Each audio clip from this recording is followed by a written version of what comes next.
আসসালামু আলাইকুম, আমি শান্তা, আমার সাথে আছে ইয়ানুর এবং জয়নব। আমরা ফ্যাশন ডিজাইনিং এর 17 ব্যাচ BGMI থেকে আজকে আমরা দেখাবো ড্র্যাপিং করে তারপর ড্রেস মেকিং।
আমরা প্রথমে হচ্ছে লোয়ার টর্সো করেছি, এখানে ফ্লেয়ার দেওয়া হয়েছে আর এখানে পয়েন্ট আউট করা হয়েছে সেন্টার ফ্রন্ট, তারপরে এখানে আছে ওয়েস্ট লেভেল, এখানে আছে সাইড সিম। আমরা বেসিকটা করে নিব, বেসিকটাও এভাবে পয়েন্ট আউট করব ওয়েস্ট লেভেল, এবং আমাদের এটা হচ্ছে অফ শোল্ডার, সো আমাদের এখানে যে নেকের যে ব্যাপারটা আছে এখানেও সেটা পয়েন্ট আউট করব, শোল্ডার পয়েন্ট আউট করব, আর্ম হোল পয়েন্ট আউট করব এবং সাইড সিম পয়েন্ট আউট করব, এভাবে মার্ক করে নিব।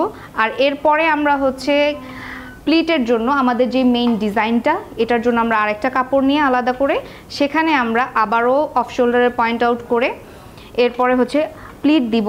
সেই প্লিটটা আমরা এখানে পয়েন্ট আউট করব, যেখানে যেখানে হচ্ছে আমরা প্লিট দিয়েছি ওখানে আমরা নাম্বারিং করব।